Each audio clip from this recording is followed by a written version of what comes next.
Offenders on probation in the UK could soon be placed under the supervision of private companies. And as RT's Sarah Firth explains, that's led to some to accuse the government of putting cost-cutting ahead of public safety.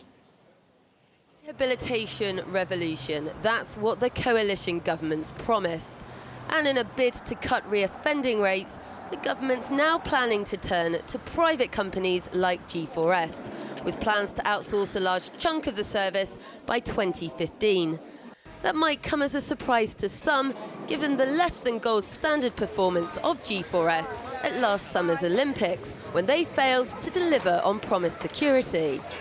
And the plans have been met with fierce opposition from across the public sector, with many warning that far from a revolution, it's a disaster waiting to happen, and we're extremely concerned about Grayling's proposals, the Justice Secretary's proposals, to privatise 2/3 of the workforce, 2/3 of the workload, and put it in the hands of untrained private sector providers. The proposals will leave the public probation service with around 50,000 of the offenders who pose the greatest risk, with private and voluntary services looking after the rest. Consortia will bid for contracts on a payment by results basis. The fear is that placing this vital part of the criminal justice system into the hands of private companies could be putting communities at risk.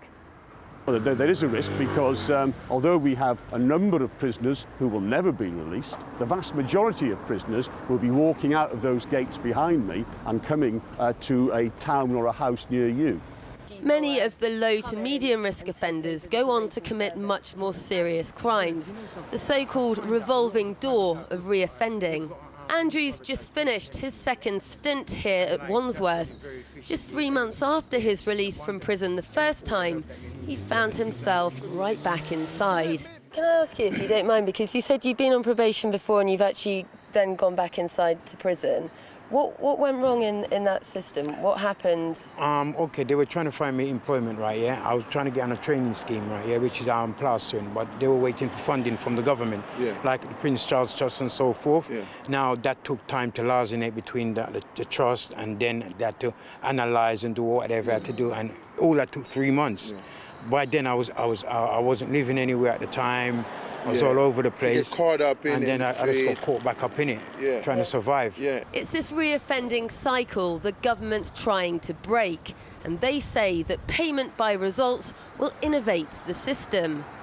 The question is, though, who carries the risk if things don't work out?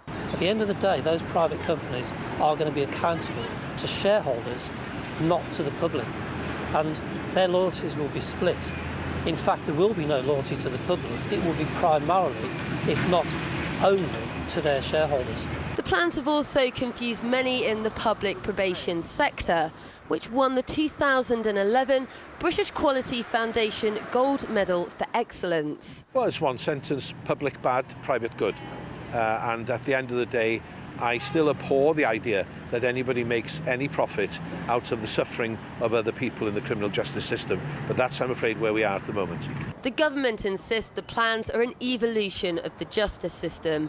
But those on the front line are warning that this bid to cut costs could come at a very high price. Sarah Firth, RT, London.